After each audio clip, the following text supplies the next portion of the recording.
We shall now proceed to our next resource person. Our next resource person is the SEC.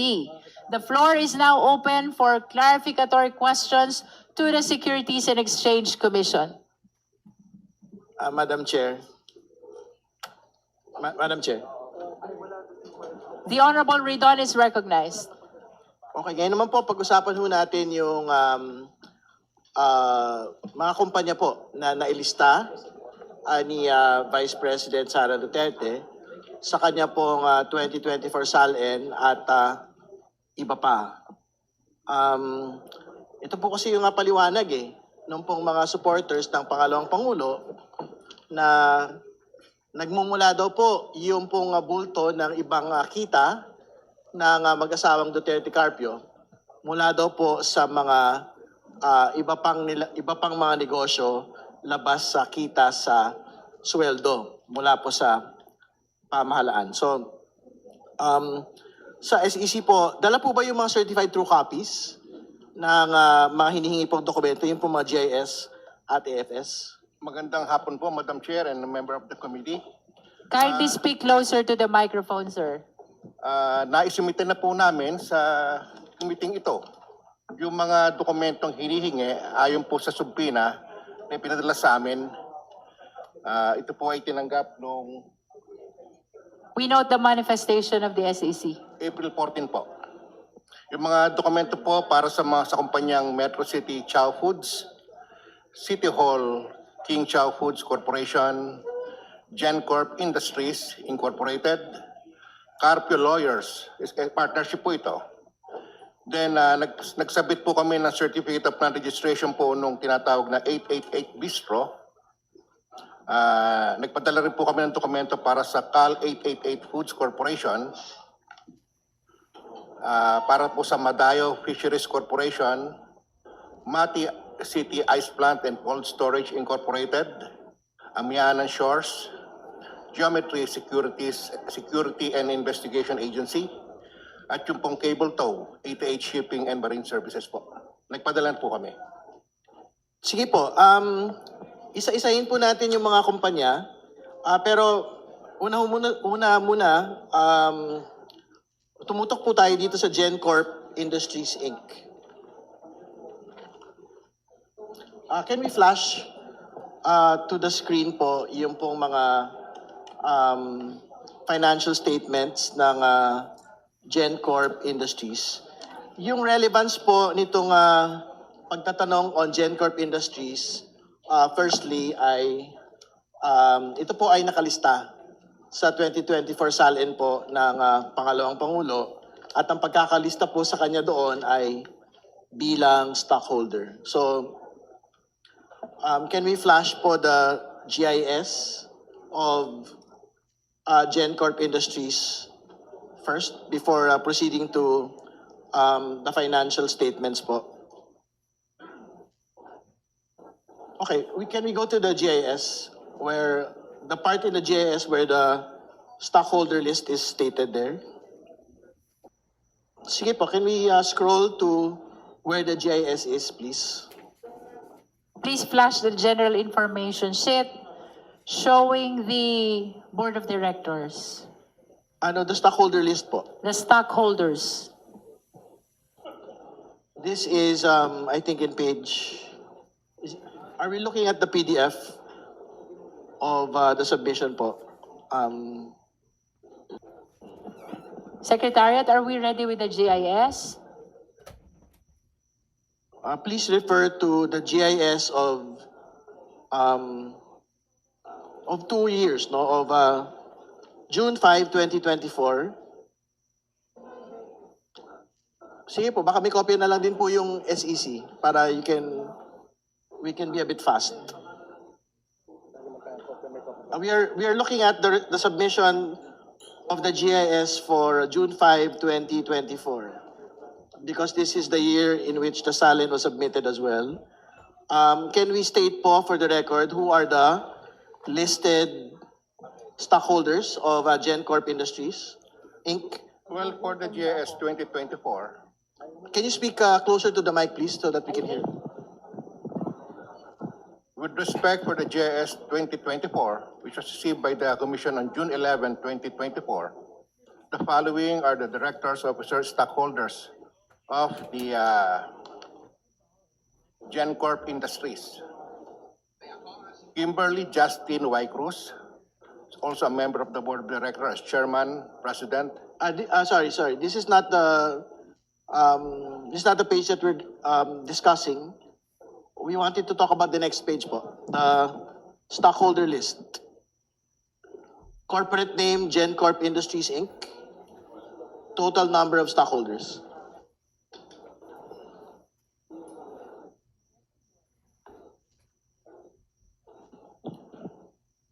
Meron po siyang 6 na stockholders dito. Ayon po sa June 5, 2025, June 5, 2020. Sige, we can discuss the June 5, 2025 po muna. All right. meron pong 6 na stockholders. Sige po, can you state it for the record, please? Ang una po ay si Kimberly Justin Y. Cruz. Siya po ay member ng board, ang presidente, at ang kanyang number of shares na subscribe ay 1,875. Pangalawa po ay ang JTC. Kindly speak closer to the microphone. Ang pangalawa po ay yung JTC Group of Companies represented by a certain Jaime T. Cruz na meron po siyang Excuse me, I have to stop you there. I don't think we're looking at the same document, please. Can you reconfirm the document that you're looking at? And can the Secretariat actually flash the particular document that we want to get presented, please? Secretariat, please flash the concerned document. Is this the document, Honorable Ridon?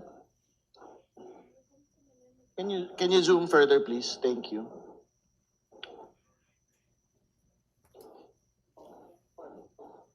Can you zoom further?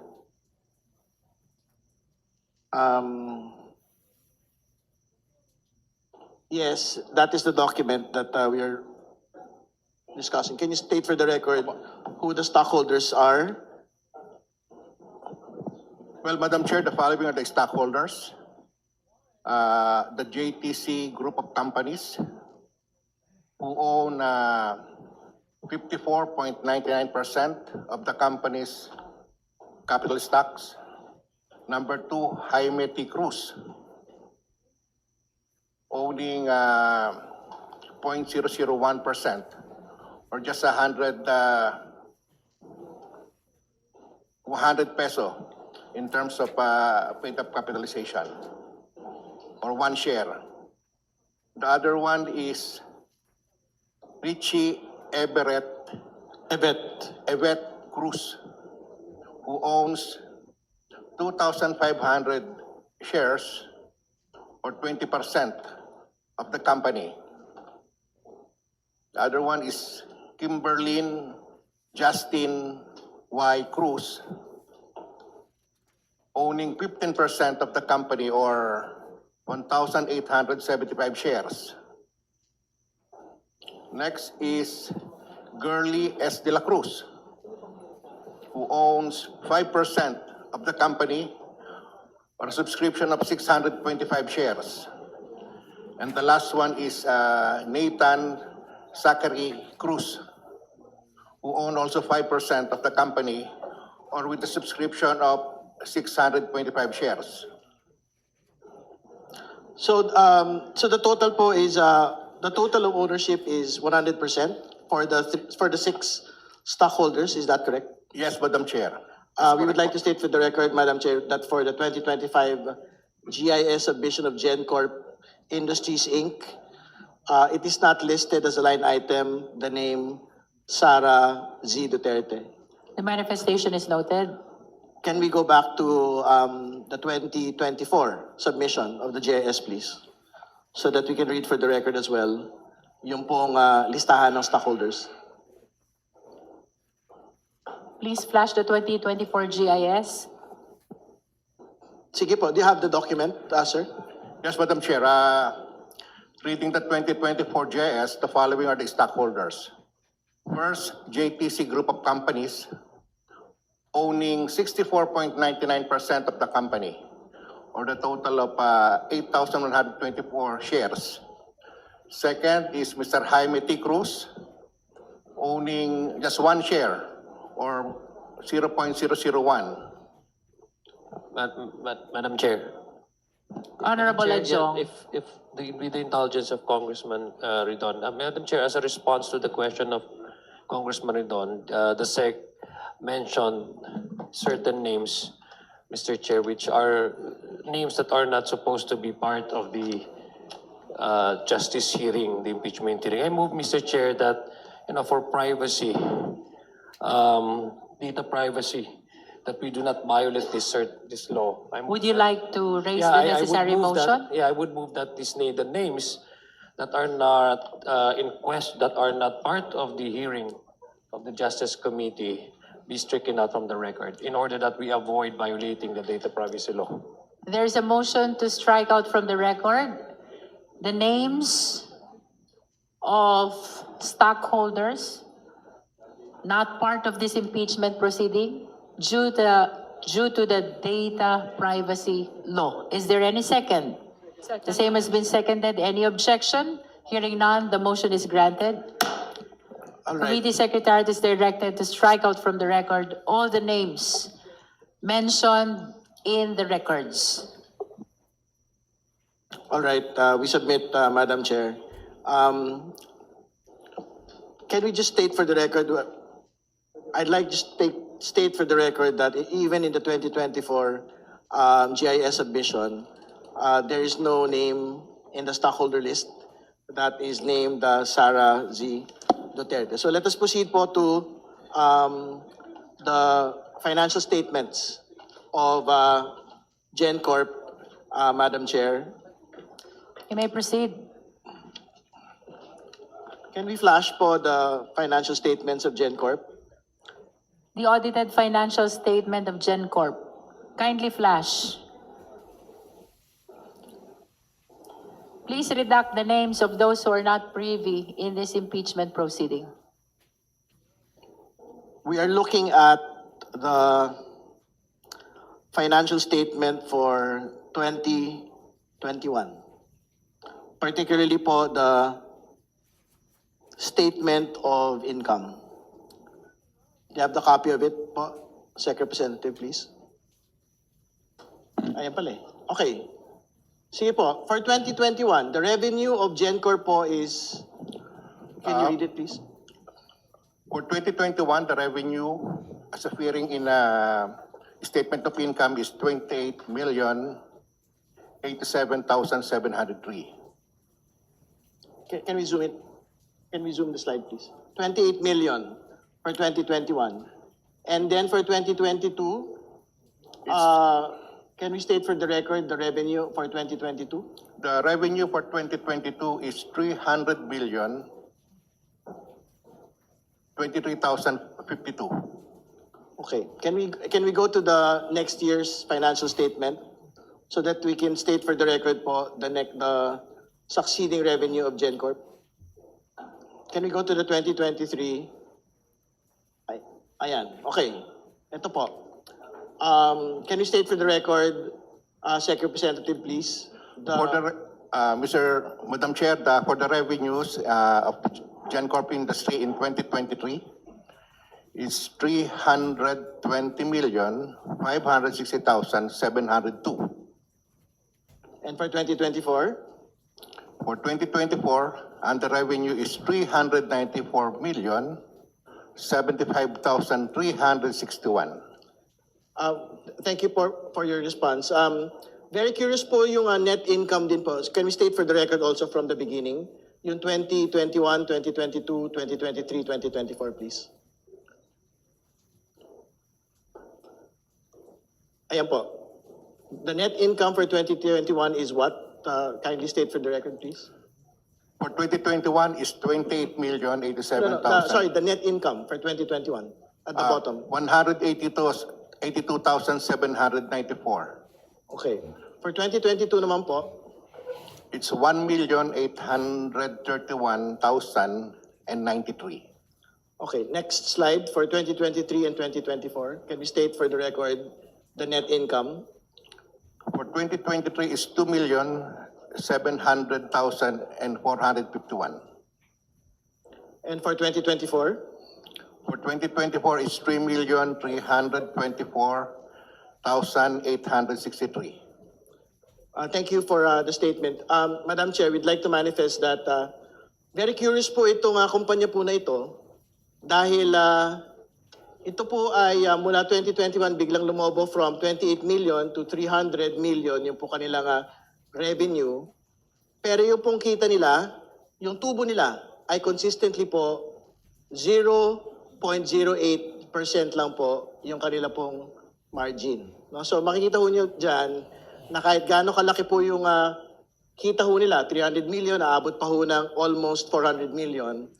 Pero sa dulo, yung pong tubo nila ay ganun lang po kaliit. No? So I think this deserves a further scrutiny by law enforcement offices dahil not only because it was stated in the salin of the Vice President, but also because gusto nating malaman, ganyan ba talaga ho nag-ooperate yung ilan po sa mga kumpanya na nakapangalan po sa atin pong pangalawang Pangulo. No? So, yun po, Madam Chair, yung isa ho sa mga gusto ho nating masilip.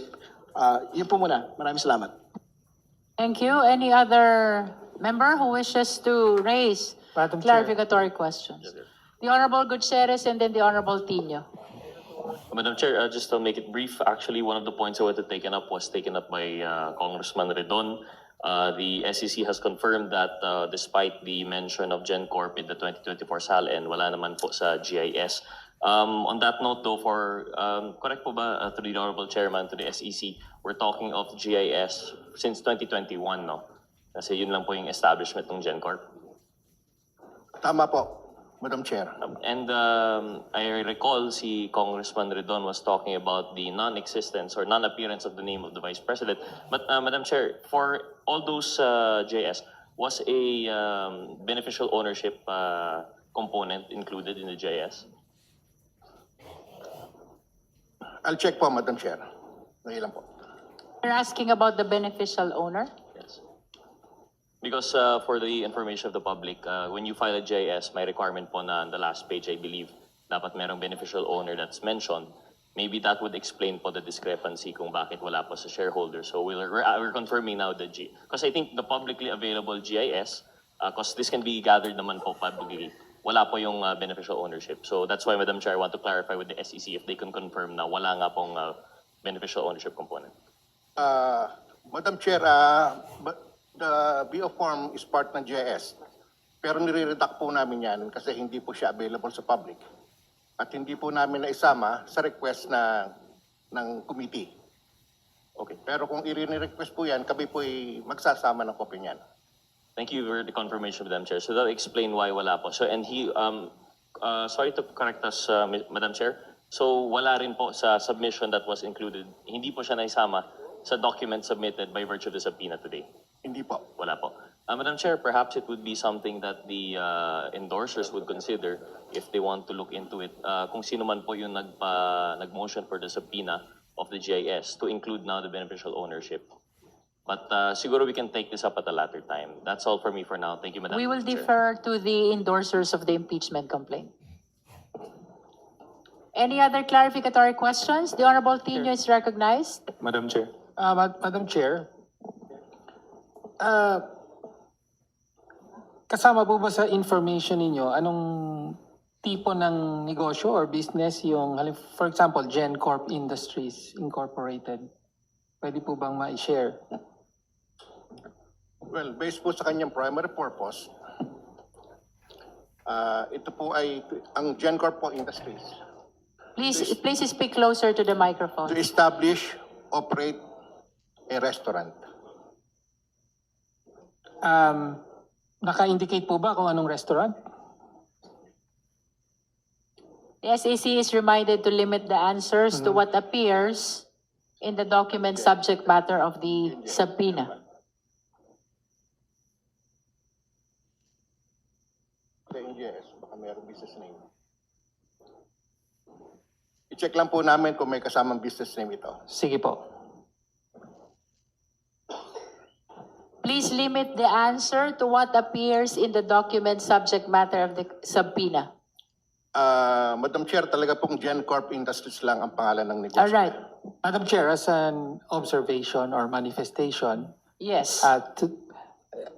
through my own research, GenCorp Industries appears to be associated with a Jollibee branch in Bolton, which is on CM Recto in Davao City. That Thank is you. your manifestation. Yes. The committee notes the manifestation of the Honorable Tino. Are you finished with your clarificatory questions, Honorable Tino? Yes, Now we Madam Chair. recognize the Honorable Norton Suwan. Thank you, Madam Chair.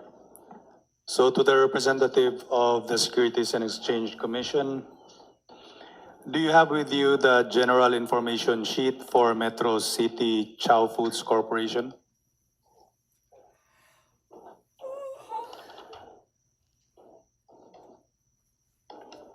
Meron po, Madam Chair. May I ask if, based on the GIS of Metro City Chow Foods Corporation for the year 2022, does the name Sara Z. Duterte appear as one of the board of directors? Madam Chair, for the GIS of Metro City Chow Foods Corporation, for the GIS 2022, the name Sara J. Duterte appears to be a stockholder of the corporation. She is a stockholder and not a board of director, not one of the board? She is also a member of the board of the corporation. Okay. Based on the GIS of the same company, Metro City Chow Foods Corporation, this time for the year 2023, does the name Sara Z. Duterte also appear as one of the stockholders or member of the board of directors? Yes, Madam Chair, also the name of Zara Z. Duterte appears as a stockholder and member of the board of Metro City Chow Food Corporation. And for the year 2024, based on the general information sheet of Metro City Chow Foods Corporation, does the name Sara Z. Duterte also appear as a member of the board of directors? Madam Chair, based on the 2024 GIS of the corporation, the name Sara Z. Duterte appears as stockholder and member of the board of the said corporation. Can you confirm if the name Sara Z. Duterte listed as a member of the board of Metro City Chow Foods Corporation is the same, Vice President Sara Z. Duterte? Well, Madam Chair, the reference here is Zara Z. Duterte. Then I presume that this is the Honorable Vice President, Sara Z. Duterte. Based on the general information sheet of Metro City Chow Foods Corporation for the year 2025, is the Vice President still listed as a member of the board of directors of the same company? Yes, Madam Chair, Zara Z. Duterte appears to be a member of the board and a stockholder of the corporation under the 2025 GIS. Also based on the 2025 general information sheet for Metro City Chow Foods Corporation for the year 2025, does the respondent Vice President have 500 shares in this company?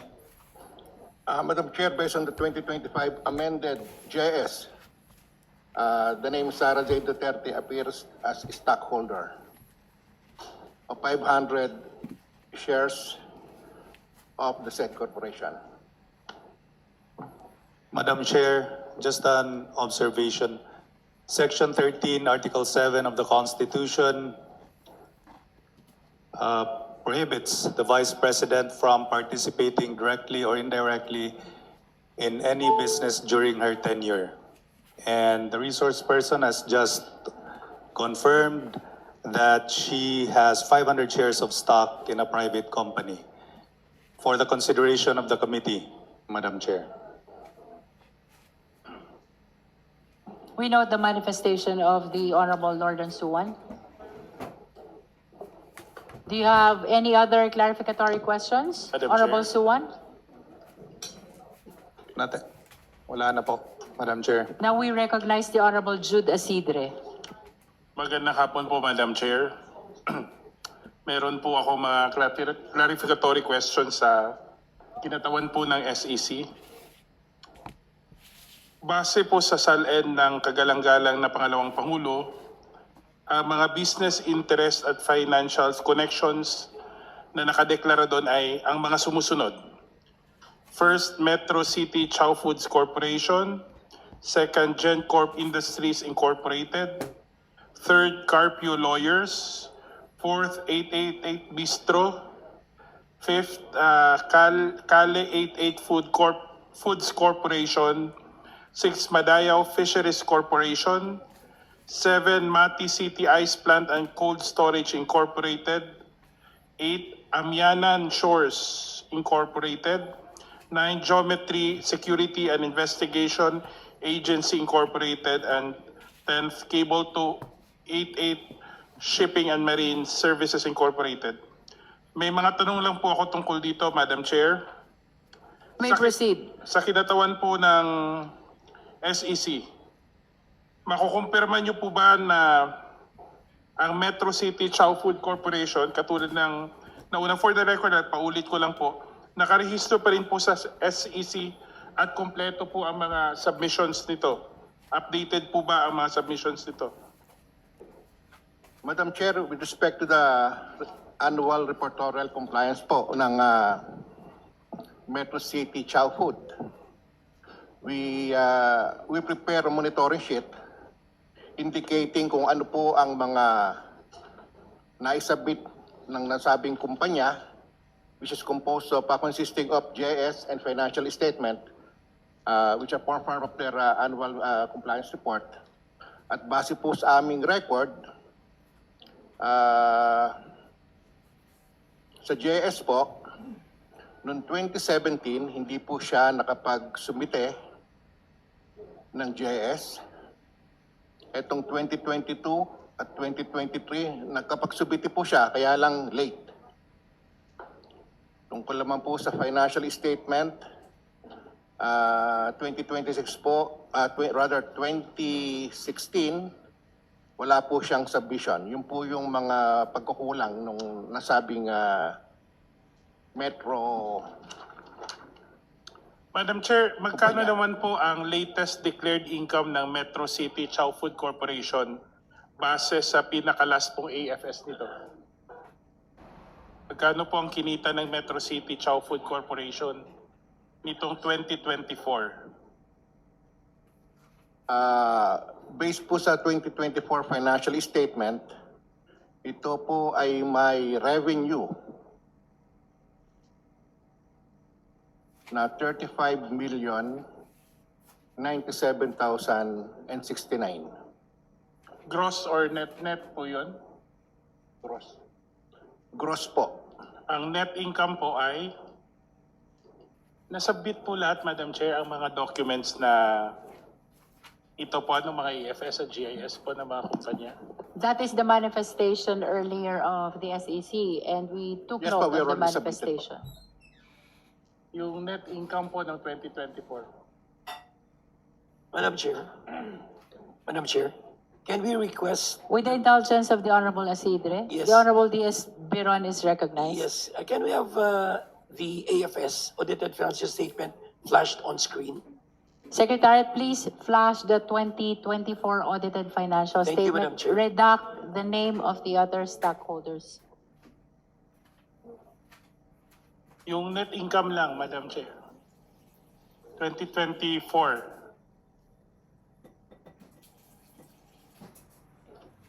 It's net loss. So may net loss po. Will you confirm po na ang net loss ay 309,860 pesos as of 2024?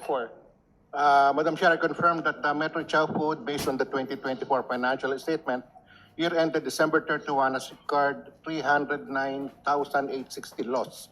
Net loss po. For the next company, Madam Chair, let's go to GenCorp. Just for the record, Please flash the GenCorp statements of income. kinukumpirma niyo po na meron pong submission sa SEC ang GenCorp. Kasama po ang GIS at AFS. Meron po kaming isinumiting kopya as requested po ng committee. Ang ASF po updated at kompleto po ang submission? Or may kulang na taon po ba? Base po sa record namin, ang GenCorp po ay may violation po sa pagsumite ng report sa dahilan po na noong 2022 at 2023, late po silang nakapagsumite ng kanilang GIS. At magkano naman po ang latest declared income? For the record pa, ulit lang po, nung GenCorp Industries Incorporated as of 2024. Net income po. Pabasa lang po, naka-flash na yan siguro, sir. It's 3,324,863. Madam Chair, The Honorable Flores, with the indulgence of the Honorable Asidre. with the indulgence of Congressman Asidre, may I just know, Madam Chair, where this line of questioning is leading us, Madam Chair? Honorable Asidre. First, these companies have already been declared by the Vice President Dina Salen, and I don't know why we're discussing the income of these corporations. I just want to know the relevance, Madam Chair, because May we hear from the Honorable Asidre? We are considering, we're considering, Madam Chair, na from the income of the business interests of the Vice President, they may be able to justify any of the amounts presented as income in their statement of assets and liabilities. That's why we would want to establish whether the proceeds from these businesses would suffice as to support any of the amounts reported in the SALED. That is the intent of the questioning, Madam Chair. well, Madam Chair, the Salen law just requires us to make the declarations, Madam Chair. It does not require us to indicate whether it's earning or it's not earning, Madam Chair. So where are we going with these questions, Madam Chair? Nonetheless, let us allow Honorable Asidre to proceed. No, he intends to establish where the net worth came from. That Madam is Chair. why the questions are whether or not the businesses registered in the name of the respondent generated income or otherwise. Madam Chair, with the Honorable indulgence Diaz of Beron.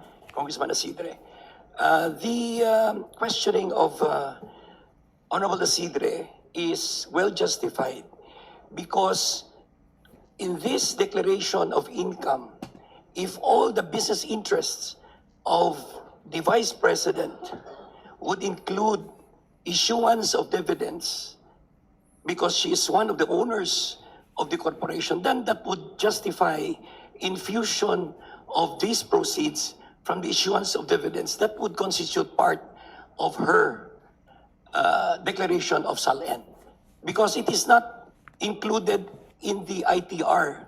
In the filing of ITR, that exempts, I think our Commissioner BIR will explain that further, hindi makikita yan sa income tax return ng Vice Presidente kung may dividendo. It will only appear in the infusion of funds as part of her SALN kung nag-issue ng dividendo ang mga kumpanya na pinagmamayari nila. That's why well justified ang mga questions ni Congressman Asidre. That's all, Madam Chair. With the indulgence of the Honorable Flores, let us allow the Proceed. Honorable Asidre to continue with his clarificatory questions. Now let's move to the next company that was identified in the Vice President's SALN. Kompleto po ba ang registration ng Carpio Lawyers? Sir. Ang Carpio Lawyer po ay isang partnership kaya ang napadala lang po namin ang kanyang certificate, recording of the articles of partnership ng Carpe Lawyers. At tama po ba na hindi nire-report ang income ng partnership sa SEC? Hindi po required na masubmiti sila ng JS o financial statement kung ito ay isang partnership. Madam Chair, kompleto, we'll go to the next company, Kale 88 Foods Corporation. Kompleto po ba at updated ang submissions ng Kale 88?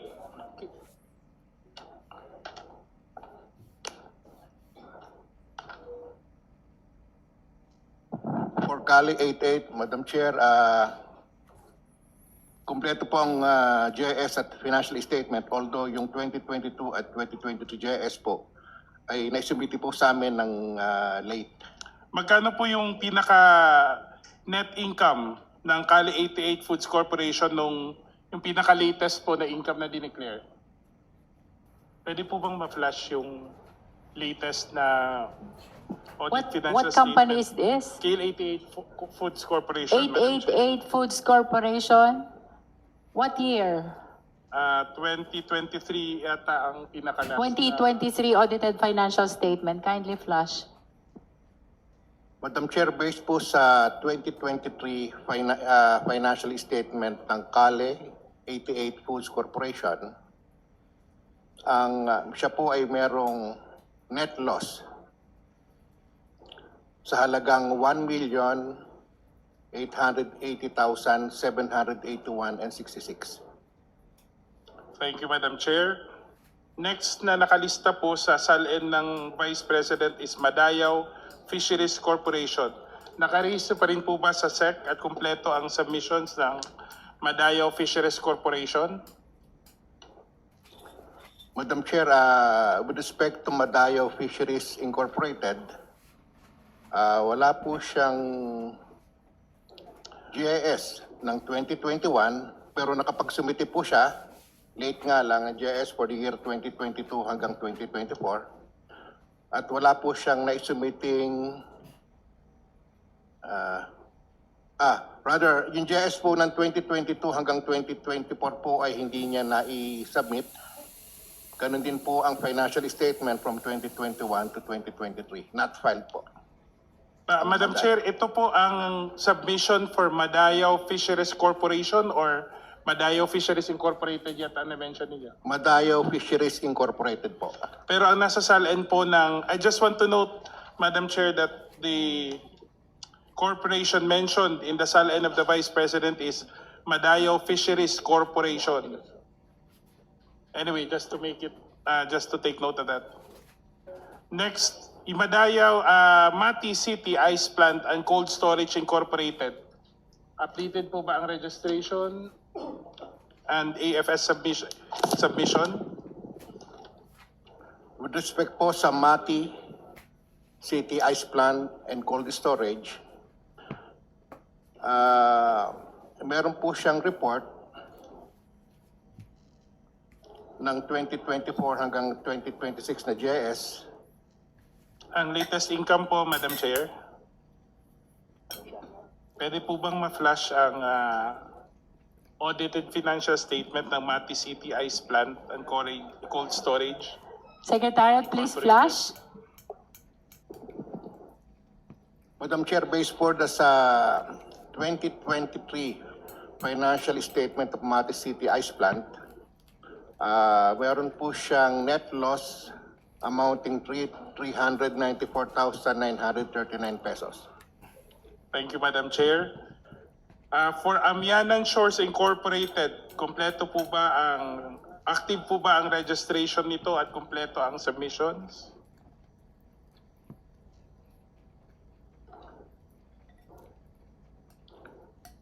Ang Amianan po ay hindi pa nakapag-submit ng kanyang GIS at ng kanyang financial statement. Thank you, Madam Chair. Next would be Geometry Security and Investigation Agency Incorporated. Nakarehistro po ba ito at updated sa mga submissions? Madam Chair, with respect to Geometry Security and Investigation Agency, meron po siyang GIS for the year 2024 and 2025. Meron po siyang financial statement for the year 2024. Magkano po ba ang latest declared income ng Geometry Security and Investigation Agency? Well, for the year 2024 po, ang Geometry Security and Investigation Agency po ay merong loss na 1,434,960. For 2025, yun yung pinaka-latest yata. Ang kanya pong loss for the year 2024 ay 4,851,490. Thank you, Madam Chair. We'll move on to the last company that's declared by the Vice President, Cable Tow 88 Shipping and Marine Services. Active po ba ang SEC registration nito at kumpleto ang mga submissions? Madam Chair, ito pong Cable Tow 88 Finance Shipping and Marine Services ay na-register lang po noong April 15, 2024. Ayon po sa aming record, wala pa po siyang naisubmite na JS at financial statement. At wala ding financial audited financial statement. Ibig Tama sabihin po. walang Wala declared po pong income report. so far on record. Wala po siyang report na nasubmit sa amin. Thank you po, Madam Chair. May I end with a brief manifestation?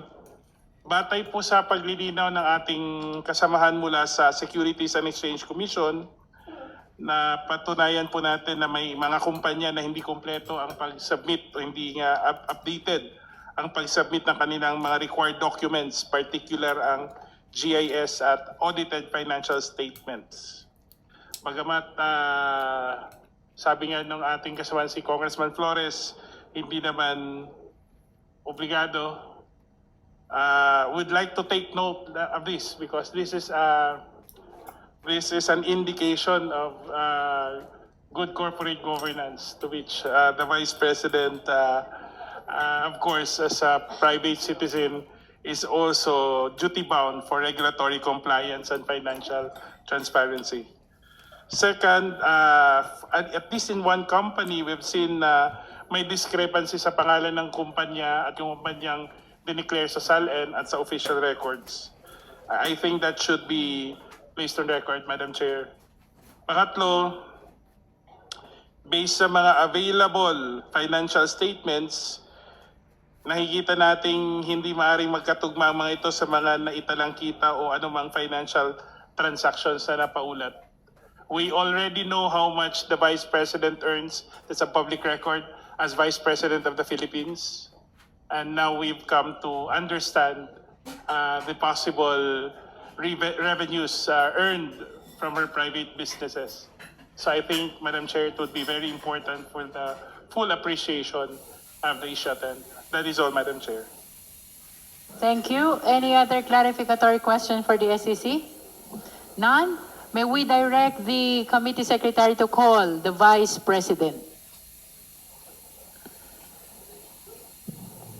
Thank you, Madam Chair. May we know if the respondent, Vice President Sara Z. Duterte, is present? The respondent is not present today, Madam Chair. Let it be placed on the record that the COMSEC call again the Vice President. The intention of the committee is to provide her the opportunity to present her evidence, including counter evidence, and to raise clarificatory questions to resource person representatives from the SEC. That is for the record. If there are no more questions for the SEC, would you like to stay with us to join the BIR as our last resource person? Umiiling na yung SEC. So with the indulgence of the members and our last resource person, papayagan na po natin yung SEC. Commissioner, pasensya na po. The Securities and Exchange Commission representatives are all excused. Maraming salamat po for spending your time with the Justice Committee. Now we come to our last resource person. And we are so blessed to be with the BIR Commissioner, Attorney Charlie Mendoza. Maraming salamat, Commissioner. You've been with us since this morning, no? Let me say, save the best for last. Okay, so the floor is now open for clarificatory questions to the BIR Commissioner, Attorney Charlie Mendoza.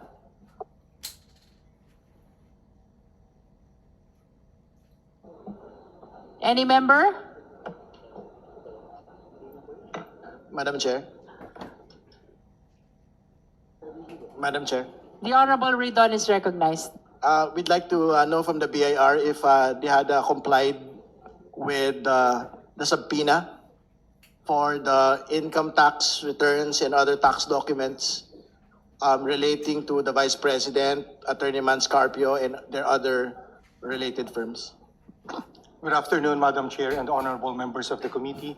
Yes, Madam Chair, we confirm that last April 14, we submitted the documents enumerated in the subpoena that was served to the Bureau of Internal Revenue.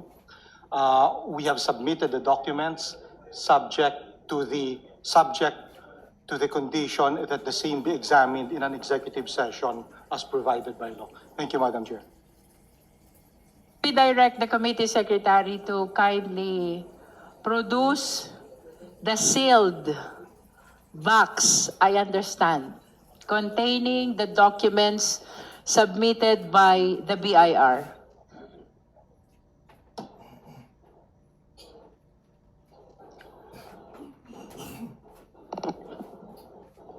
I understand that the Honorable BIR Commissioner is claiming confidentiality of the BIR documents. So, we are confronted with the question of whether or not we will be opening the box. Madam Chair. The Honorable Keith Flores is recognized. Madam Chair, I believe that the NIRC prohibits us from discussing information about the tax of a person, Madam Chair. And I think the BIR is also prohibited from divulging or discussing the contents of an ITR of a person, Madam Chair, unless if it is done in executive session, Madam Chair, during a congressional committee hearing, Madam Chair. But for now, we are not in a congressional committee hearing. We are in an impeachment hearing, a clarificatory hearing for that matter. And since they are barred by the NIRC, then I think it would be prudent, Madam Chair, not to open the box. Madam Chair? May Madam we Chair. request first the BIR Commissioner to enlighten the Justice members on the nature of the confidentiality of the documents contained in the box? Yes, Madam Chair. The National Internal Revenue Code under Section 270 expressly provides for unlawful divulgence of information.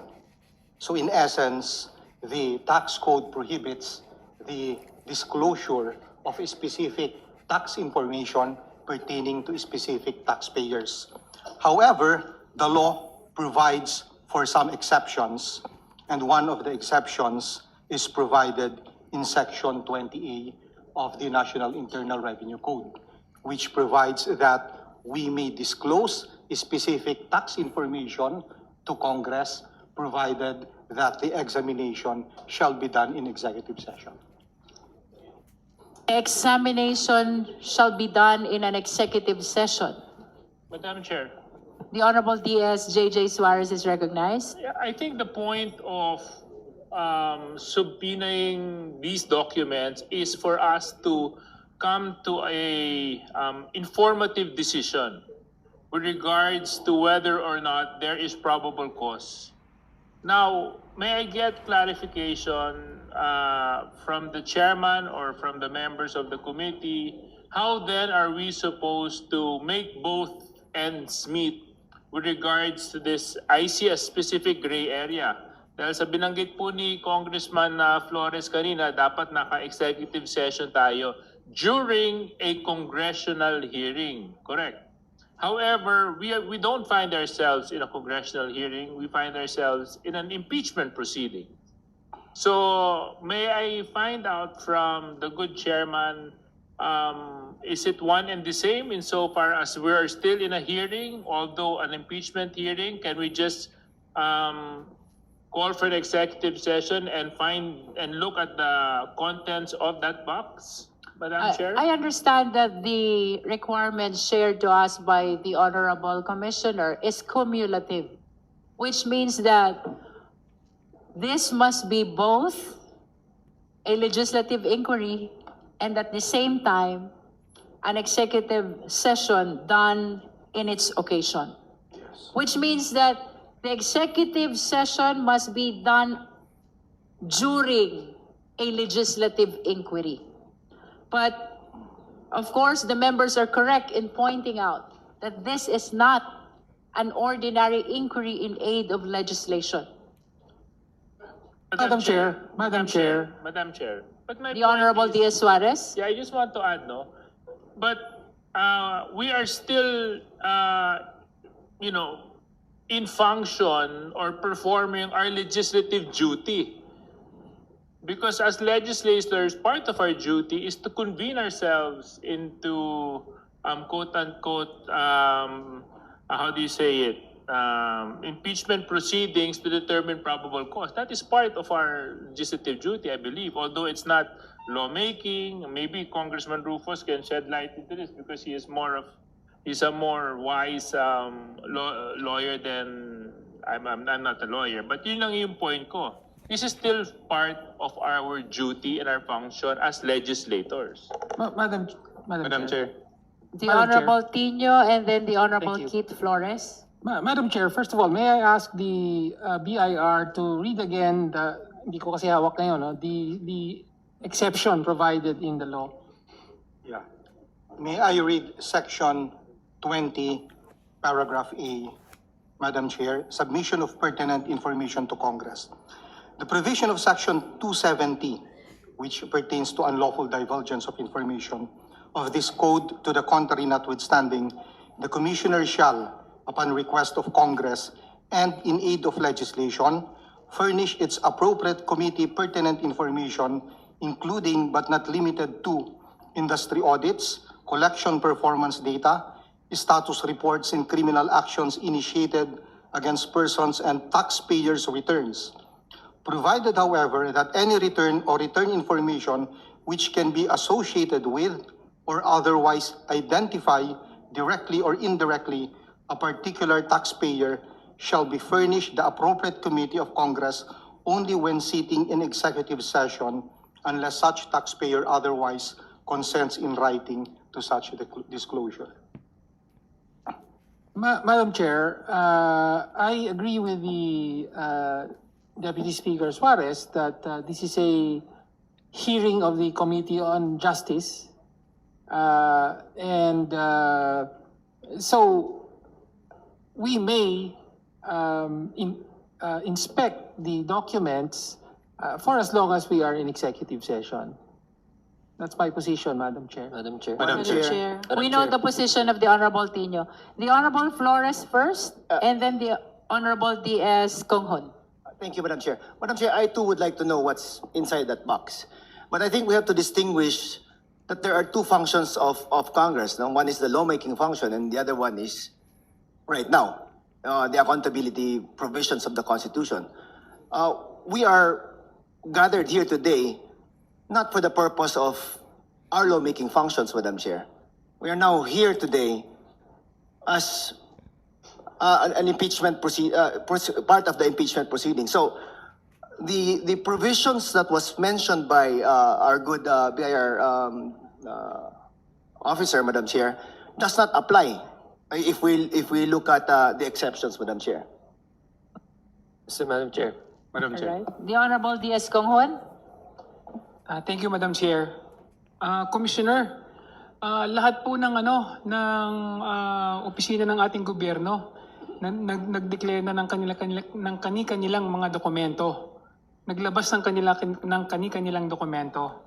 So sana gawin din ng BIR yung nararapat. Kasi napaka-importante po ng mga dokumentong ito mula sa BIR. Malalaman lang ng komite kung totoo ang mga deklarasyon ni Vice President Sara Duterte ng kanyang salin kapag sinuri ang mga dokumentong isinumite nito at ng kanyang asawa sa BIR. So napaka-importante ito. Sana tumulad na po tayo sa AMLAC at i-disclose kung ano yung mga dokumento. Madam Chair. Madam Chair. Madam Chair. BIR Commissioner, would you like to respond to DS Konghon? Yes, Madam Chair, nauunawaan po namin ang kahalagahan ng mga dokumentong isinumiti namin at sinugpina ng House Committee on Justice. Nauunawaan rin po namin ang kahalagahan ng proceedings na ito. Nagkataon lamang po na maliwanag na nakasaad sa batas ang mga limitasyon sa pagbibigay ng impormasyon tungkol sa isang particular na taxpayer at kami po ay obligado na sundin ang batas. Madam Chair. Madam Chair. The Honorable Si Adyong. Thank you, Madam Chair. Madam Chair, I guess all of us are in agreement that when it comes to the documents that we want to subpoena, or we have already issued subpoena, it should be also appreciated by the committee in an open session as such as this. Although we also have to be very cautious about the way we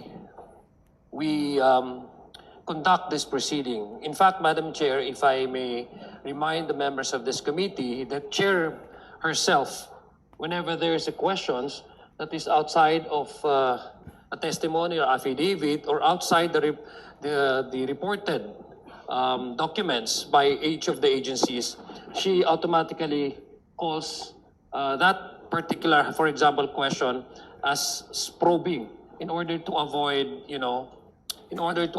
us giving impression that we're doing a mini trial.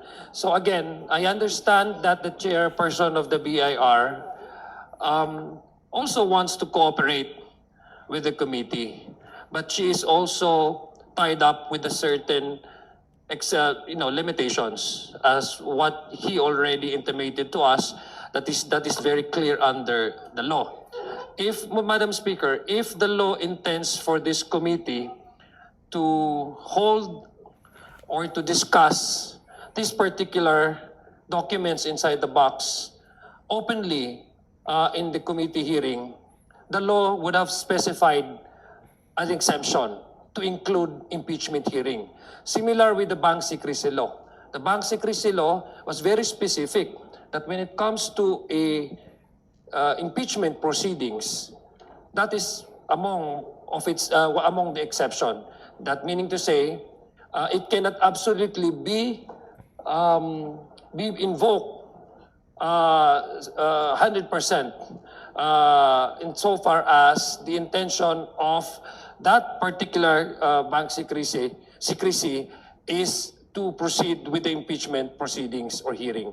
Kung sa batas po, kung meron po sa bank secrecy law na specify niya mismo na ito ay exemption para sa purpose niya is impeachment proceeding, kung ganun din po yung intention ng batas na yon na sinight ni Commissioner, dapat sinight na po doon. Pero in this case, wala po. Ang sinabi lang po doon is in aid of legislation that can only be open and that can only also be discussed in an executive session.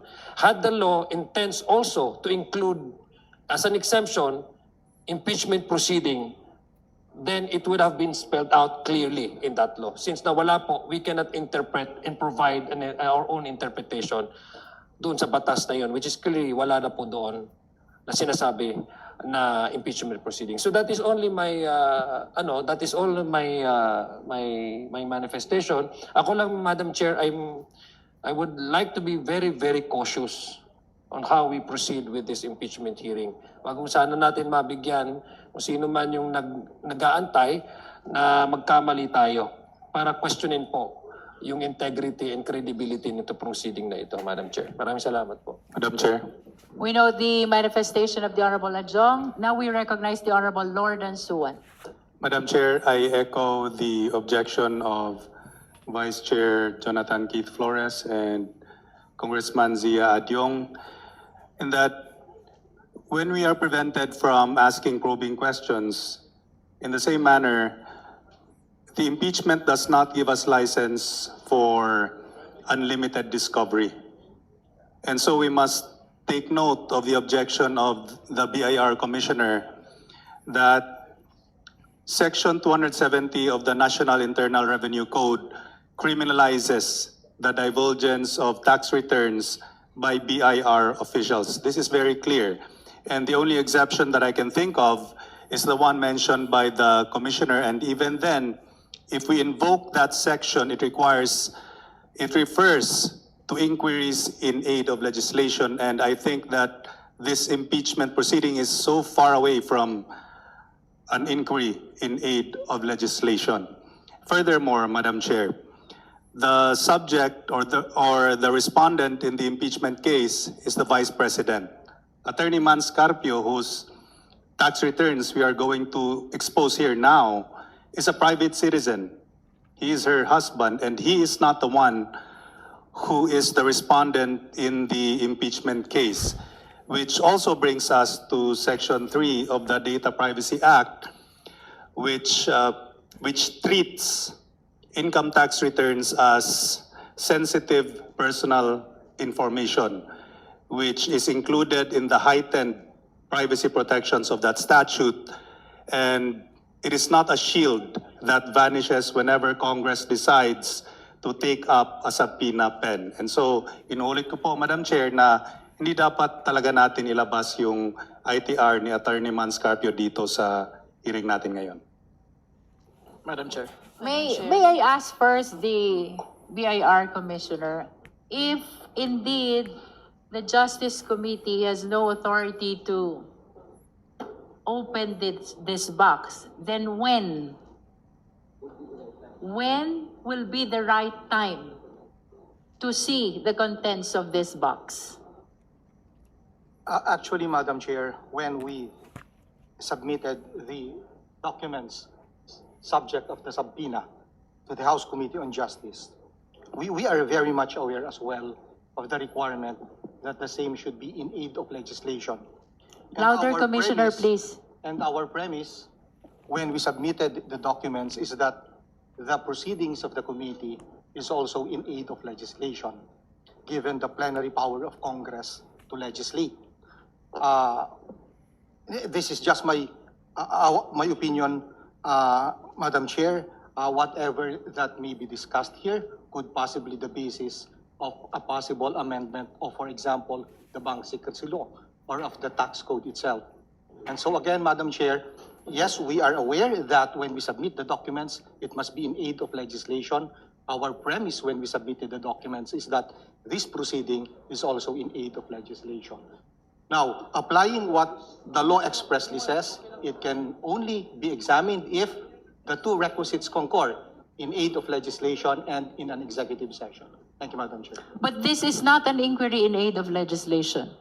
As clearly pointed out by the members, this is entirely different proceeding. This is an impeachment proceeding. If that is the case, Madam Chair, then Section 20A will not apply. What is Section 20? The submission of pertinent information by the Commissioner to Congress. That is an 20. exception. That is an exception, Madam Chair. Madam Chair. The Honorable Madam Chair. Terry Ridon. Madam Chair, I'd like to state that Section 20, which is being stated, no? Can you state it for the record, Honorable Commissioner, please? The provision again, can you state it again for the record, please? That is Section 20 NIRC. Yes, Section 20 Yes, Madam NIRC. Chair. Can we flash it? Submission to Congress. Secretariat. Section 20 NIRC. Restate it again, please. Yeah. Madam Section 20, letter A, submission of pertinent information to Congress.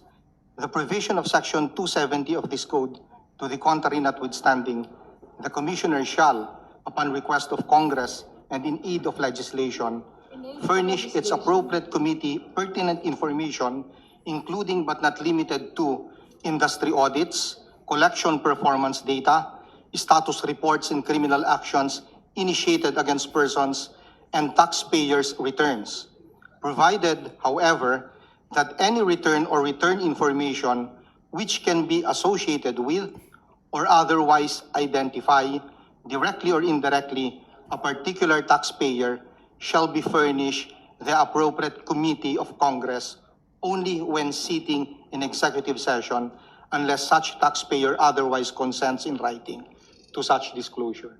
Thank you for restating the provision. I'd like to state for the record that the subpoena given to the BIR, Madam Chair, is not a request.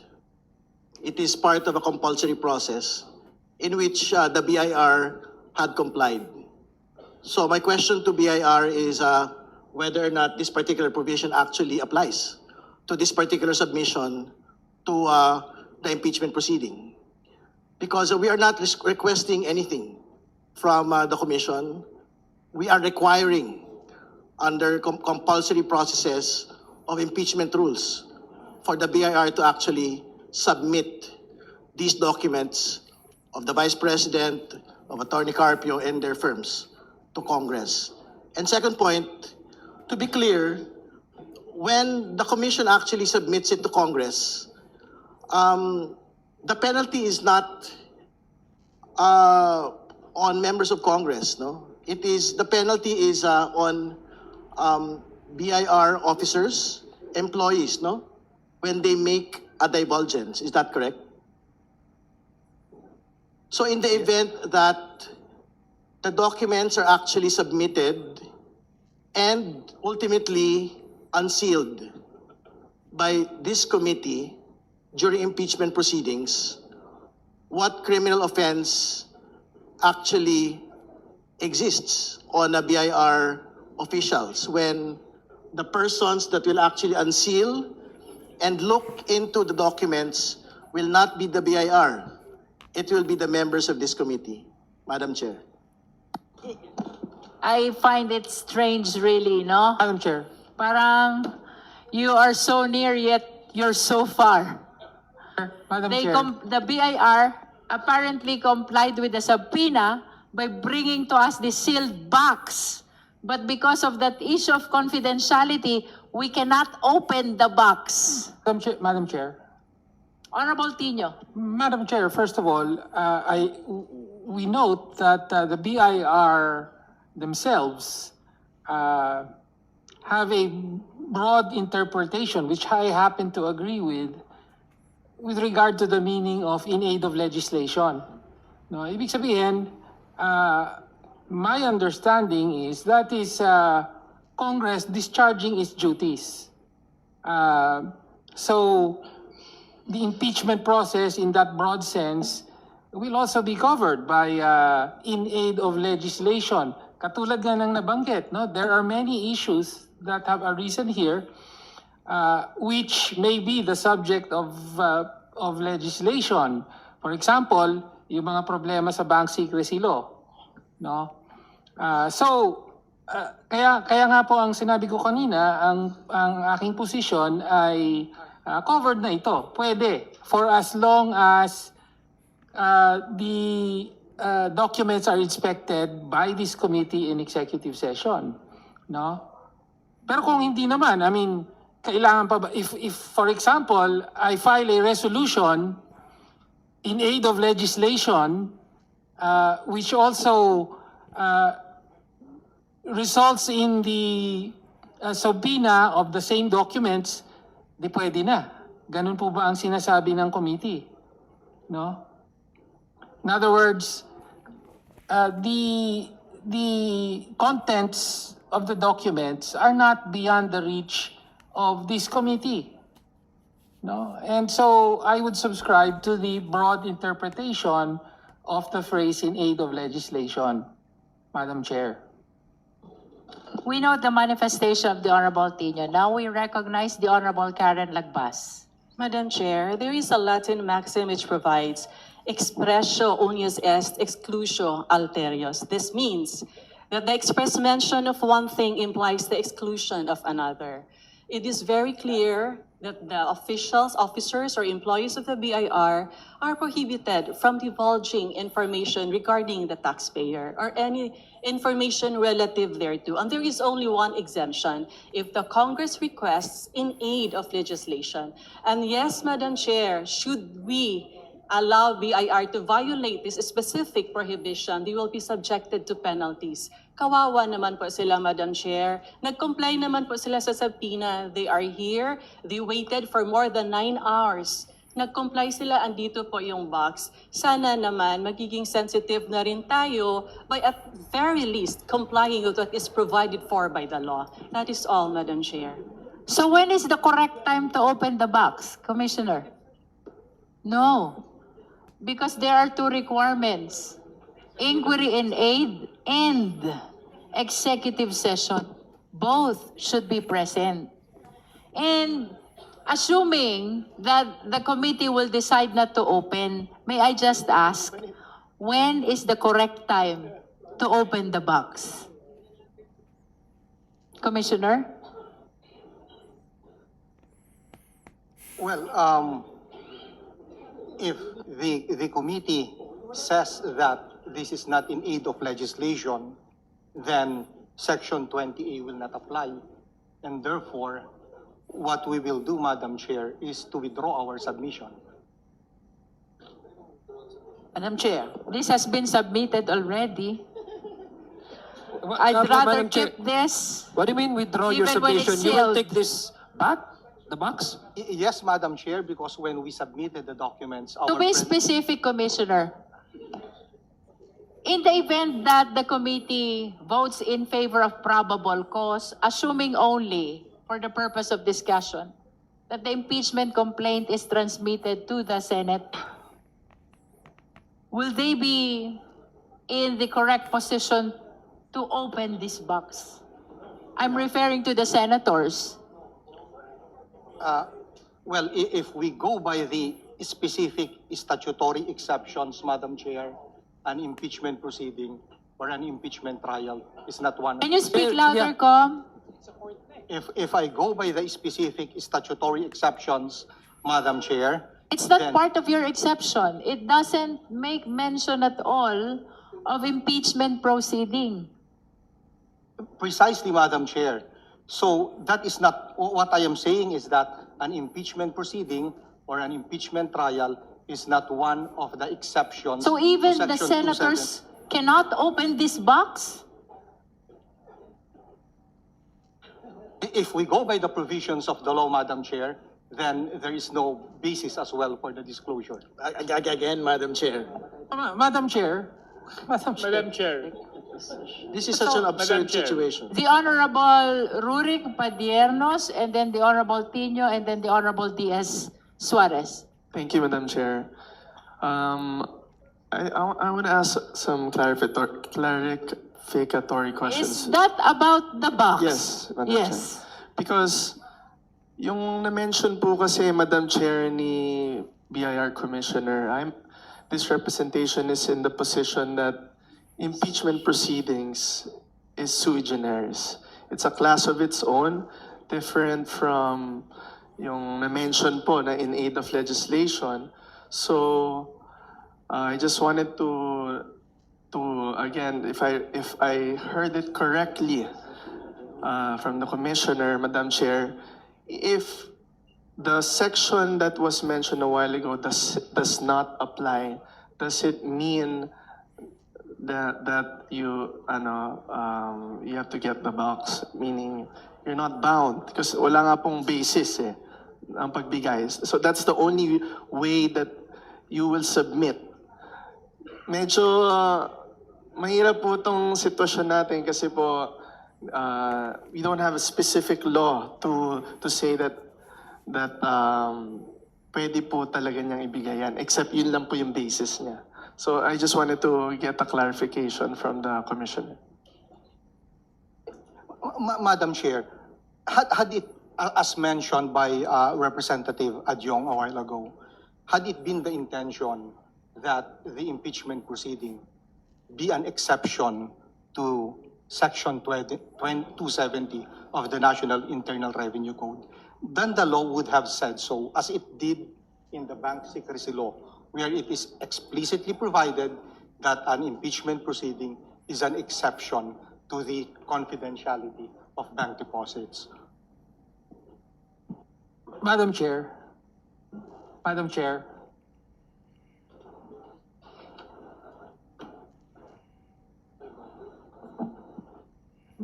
Madam Chair. Sige po. Are you finished, Honorable Padiernos? Madam Chair, maybe the committee should address this by voting on the matter after the Honorable Tino makes his manifestation. Let's hear first the position of the Justice members. Madam Chair. Madam Chair. Honorable Tino and then Honorable De Lima. So just to be clear, Madam Chair, mukhang ang nangyayari ngayon, originally, the position of the BIR was, correct me if I'm wrong, kaya daw po nila sinubmit sa committee yung mga dokumento dahil sa kanilang pagtingin, covered nung exception sa batas. No, dahil ininterpret nila broadly yung phrase na in aid of legislation. Kaya nila binigayan. Pero ang requirement lang nila or ang parang condition lang nila ay dapat in executive session. Tama po ba, Commissioner? That is correct, Madam Chair. So yun po ang original na position nila. No, na it falls within the exception. We interpret the phrase in aid of legislation broadly as Congress exercising all its functions. Okay, so therefore, pwede, basta in executive session. However, mukhang nakumbinsi si Commissioner at ang BIR ni Congressman Adjong. kaya ngayon, mukhang nagbago na po ang posisyon nyo. At kaya nga po sabi, i-withdraw na nila. Tama po ba? Hindi po.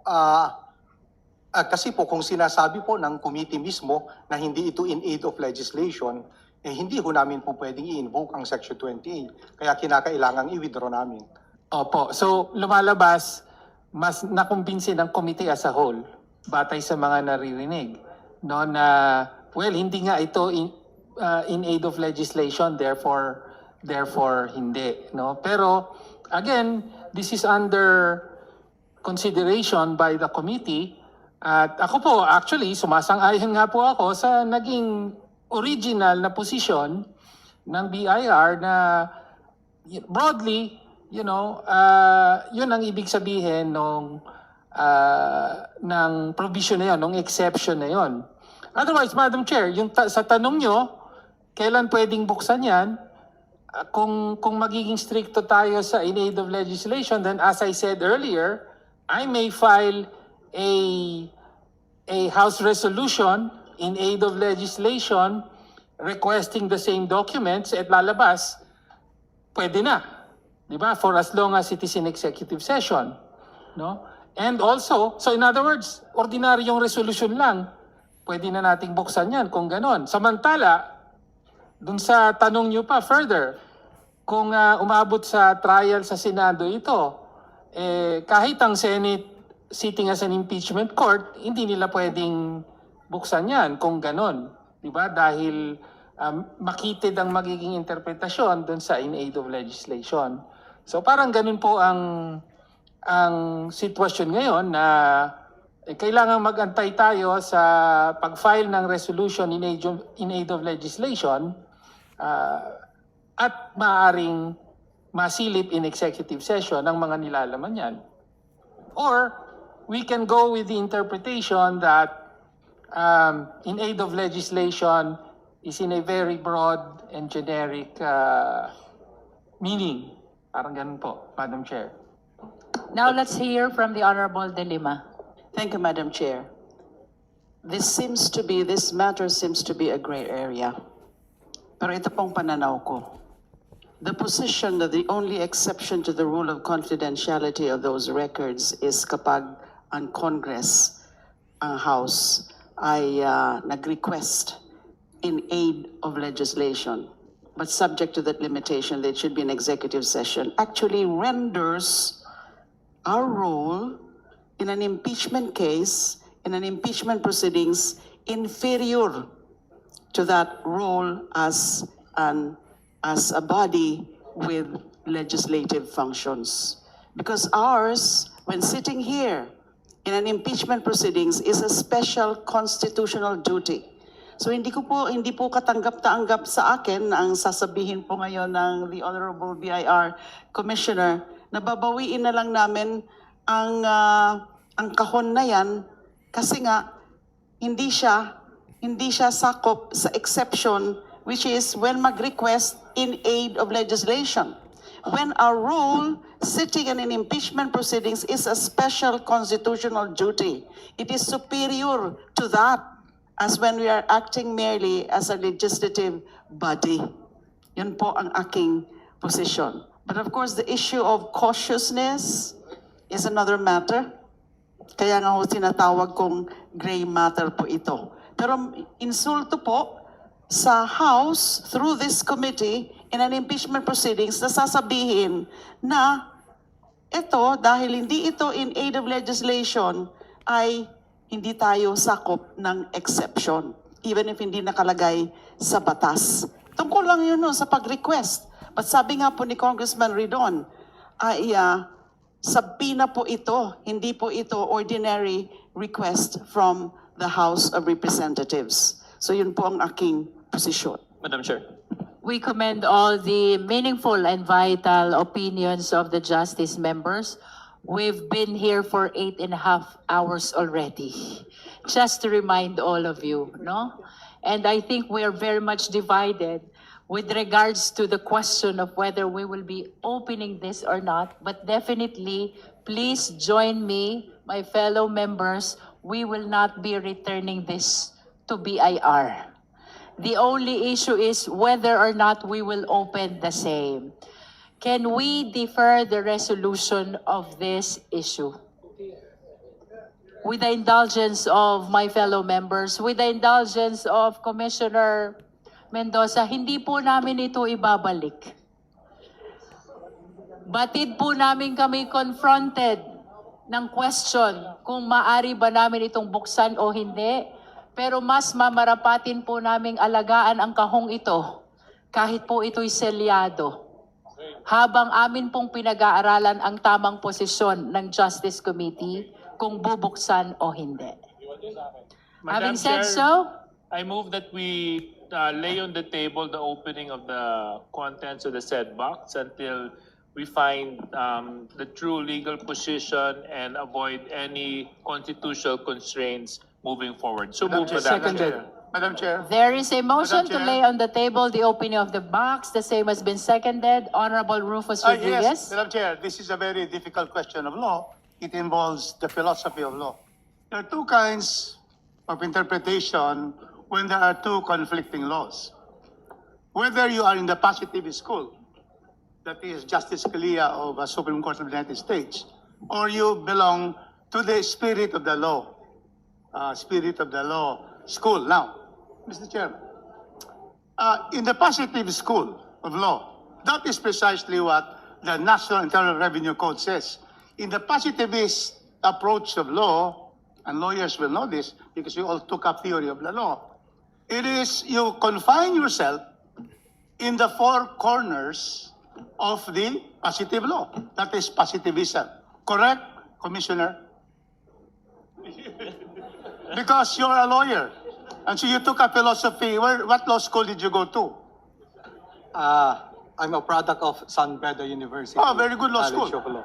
So therefore, in the positivist school, this is an issue on whether the NIRC, in the four corners of the NIRC, the National Internal Revenue Code, it is clear there that it can only be done in aid of legislation and in the executive session. So that is the positive law. In other words, if you follow that trend of law, there can be no opening of this because we can never convert ourselves into an executive session or an aid of legislation because you have another function right now, which is impeachment. Now, what do you say about that positive school of thought? Because these are the finer points, Mr. Chairman. What does the lawyer from San Beda say?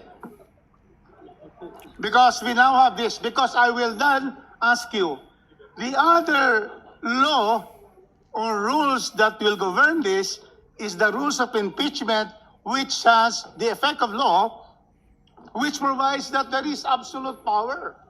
The power to issue the subpoena is taken. And the spirit of the law is accountability. So we go to the spirit of the law. We have to use, therefore, our rules that says the committee, the Justice Committee acting as a acting as a impeachment court can subpoena you to submit. So which one now would you agree? The positivist school of law or the spirit of the law? So in other words, your NARC or for our justice members, the spirit of the law. That this is different. This is sui generis. We have given so much power because this is accountability of very high officials. So which one would you now say that governs? Because you are a lawyer. Is it the positivist school or the spirit of the law school? Rules of impeachment, NARC, which will now prevail? Would you like to answer, Commissioner Mendoza? Madam Chair, for now, I am taking the conservative view. We will abide by what the law expressly says. Very good answer, because precisely, Justice Scalia is the positivist in all history. Scalia, who died of the Supreme Court, only would, if there's any issue, you go only to the four corners of the law. You do not go to the spirit of what is said there. However, you also have a situation where we have the power. This is a sui generis. And it says it can subpoena anyone and any document. And this is sui generis. What do you think about that? So once again, you're saying, what do you say? Honorable Rodriguez, let us be conservative for now. No, what I mean, it's very good discussion. Because now many lawyers are watching us. The people are watching us. We have to therefore be able to have a decision on this. Because, as I have said, there are now two contending schools of thought, the philosophy of the law. I was under Professor Espinosa in UP, and we discussed this. So, positivist and the spirit of the law under our rules. What do you think should be your answer? Actually, we have complied with the subpoena, Madam Chair. Oh, We complied have in already? fact submitted the documents, subject only to the conditions provided in the law. We have no intention to not comply with the directive of the committee, as in fact we did by submitting the documents. Our only request is that we examine the documents within the bounds provided by the National Internal Revenue Code. Thank you, Madam Chair. And that would mean, Madam Chair, that the commissioner is saying that since he has stated this earlier, that because it is not an aid of legislation, then that will not apply. Correct? In other words, you're saying that even executive hearing does not apply because this is not in aid of legislation. Yeah. It's not a hearing. Okay. As I have said, Madam Chair, when we submitted the documents, our premise is that this proceeding is also in aid of legislation, because whatever may be discussed here could be the basis of a future amendment of a law. Like, for example, as I said, the bank secrecy law or probably the tax code itself. But if the committee itself says that this is not in aid of legislation, then we will have to abide by that. Very good lawyers from San Beda. That is why I would support now that we lay on the table so that all of us will study. Now let's rule on the motion. Because let us all study now. There is a motion to lay on the table. Madam Chair, The before same that, has been seconded. before that, Madam Chair, just one question for the Honorable Commissioner. Please Doon po proceed. Doon po sa natanggap niyong subpoena, nakalagay ho ba doon na ang pupuntahan yung hearing is in aid of legislation? O alam niyo po na ito ay impeachment? This is an impeachment proceedings. Yes, alam po namin na ito ay impeachment And yet, proceeding. you still produce Yes, opo, sapagkat because you are compelled to do that, sapagkat to produce. sapagkat meron pong direktiba ang committee na isabit namin ang mga dokumento, at sa paniniwala namin nung isinabit namin ang mga dokumentong yon ay kung ano man ang mapag-uusapan dito ay po pwedeng maging basis ng future legislation. Kung kaya't ang tingin po namin nung isinabit namin ang mga dokumento, bagamat ang pangunahing layunin ng committee ito ngayon sa proceedings na ito ay i-determine kung may probable cause against the Vice President to go to an impeachment trial, tinitingnan po rin po namin na ang proceedings po na ito ay in aid of legislation. Pero yung paniniwala nyo, in aid of legislation. Opo yun. Pero hindi, malinaw po na this is not in aid of legislation. Because this is an impeachment proceedings, di ho ba? And you produce the document because we're ordered via subpoena. Produce the documents because we were served the subpoena and we believe that the submission is one of the exceptions provided by law. Kasi ang paniniwala nyo in aid of legislation. Yes po, Madam Chair. Pero maling paniniwala po yon because this is clearly not in aid of legislation. Impeachment po ito. Di ho ba? Impeachment proceedings. In any case, Madam Chair, I know that there is this motion to lay on the table, but let me just state for the record. Yes. I take the stronger legal position that Congress, in its impeachment capacity, can compel production of ITRs of the impeached official. The constitutional accountability imperative and the doctrine of constitutional supremacy over ordinary statutes support this view. The NIRC's confidentiality provisions do not immunize a public official from disclosure in a constitutionally mandated accountability proceeding. Yun po ang pagkakaiba. This is constitutionally mandated accountability proceeding. Special po ito. Sui generis po ito.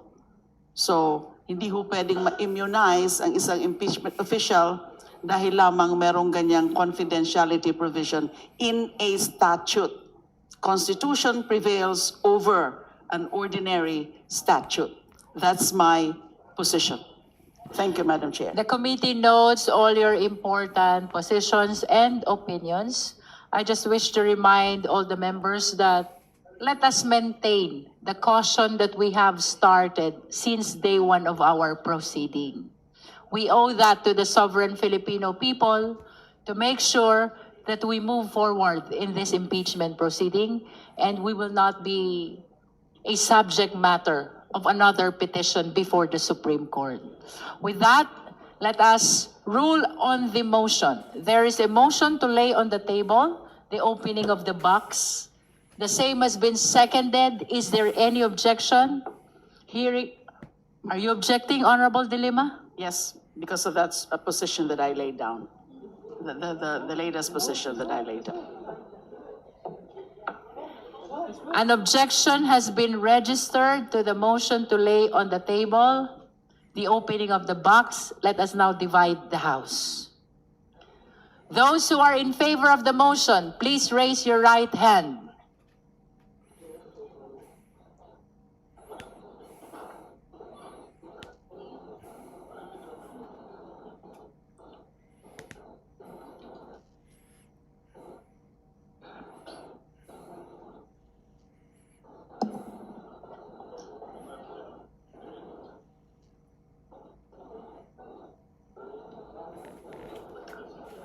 Thank you. You may put down your hands. Those who are not in favor of the motion, please raise your right hand.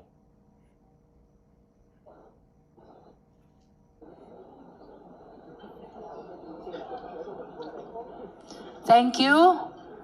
Comsec, please submit the result of vote. Those who abstain, please raise your right hand. No one abstains. With 21 votes in the affirmative, 4 votes in the negative, and 0 abstention, the motion to lay on the table the issue of opening the box is hereby granted. Madam Chair. Madam Chair. Madam Chair. The Honorable Adjong and then the Honorable Sendanya. Yeah, Madam Chair, I hope we are in understanding and agreement that we will not send back this box to the to BIR. Tama po ba? I don't need to make a motion on that. Should I? Commissioner, I hope you defer to the committee on its position not to return the box. We will keep the box although the same is sealed. Yes, Madam Chair. We defer to the Okay, decision. thank you, Madam Chair. Madam, on a related point, Madam Chair, Honorable Sendanya. perhaps to uphold the integrity of the decision of the committee to lay on the table the decision to open the box, may we request the good commissioner of the BIR with the officers of the BIR to kindly sign the tape part of the box to ensure the integrity of its seal. Thank you, Madam Chair. The Commissioner of the BIR is so requested to please affix your signature on the seal of this box so as to make sure that no one will open this. Madam Chair. May we provide Commissioner Mendoza with a pentel pen or a sign pen? Madam Chair.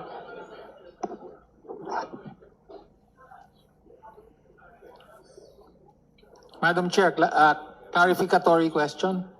Honorable Tino? Thank you, Madam Chair. Madam Chair, I just want, Item na lang po.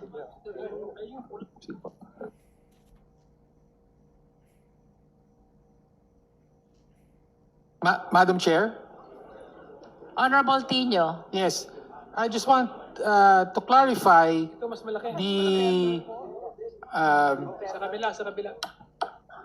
meaning of the vote that was just made. That is So- merely to differ. Okay, so by laying on In the proper table, time, we will resolve. ayun.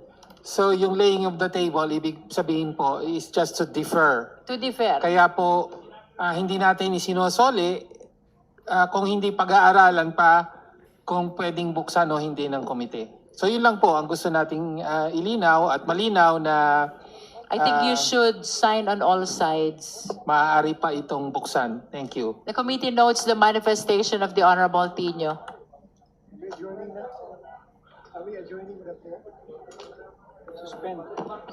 We will soon hear the most favorite motion. Madam Chair, before that, may I make a manifestation? Madam Chair,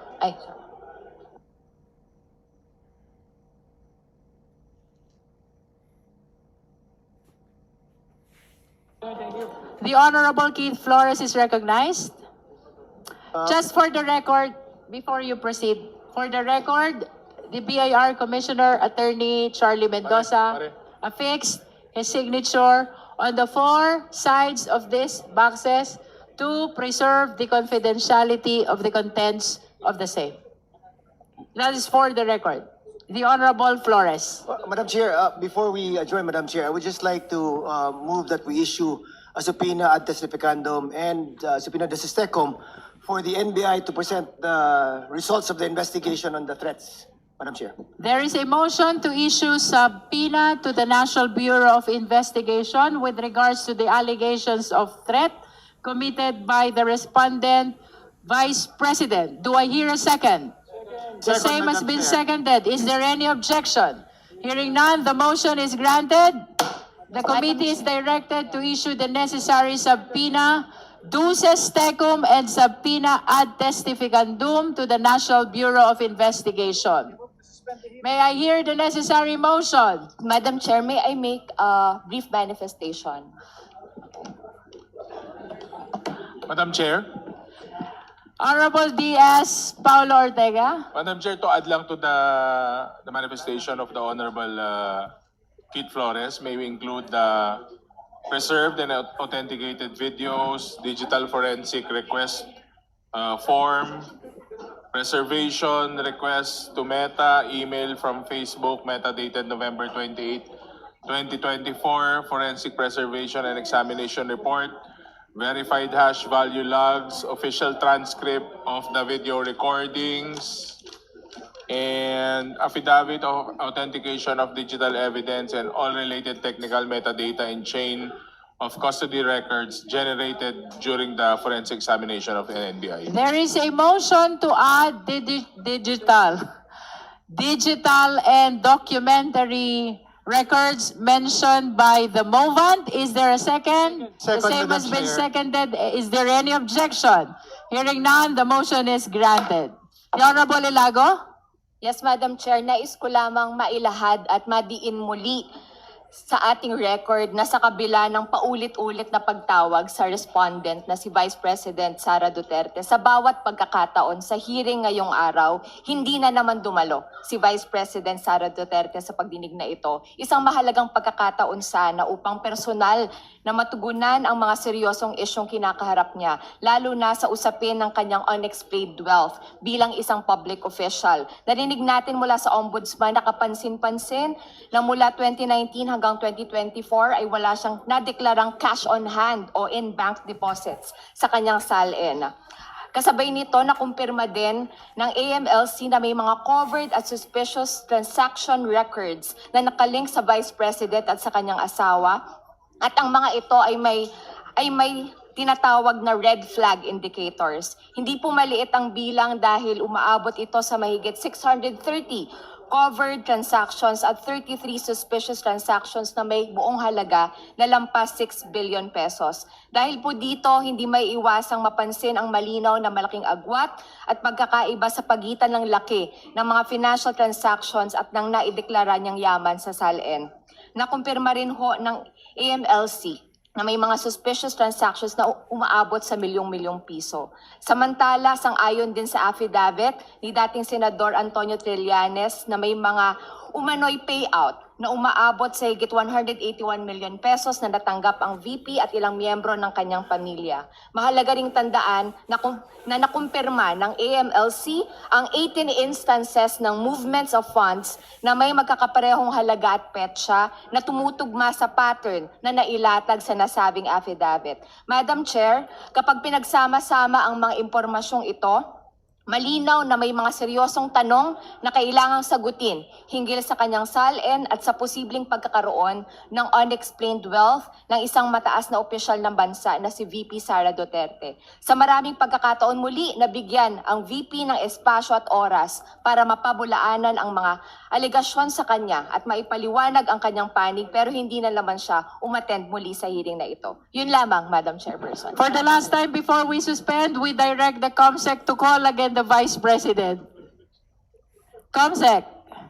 For the last time, may we be informed if the respondent, Vice President Sara C. Duterte, is present in this meeting today, in this hearing today?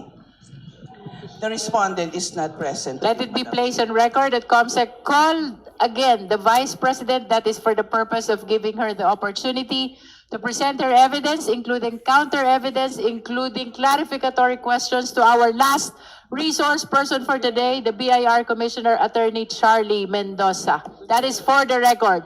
Now the necessary Madam Chair, motion. may I move that we suspend the hearing? There is a motion to suspend. Seconded. The same has been seconded. Is there any objection? Hearing none, the hearing is hereby suspended.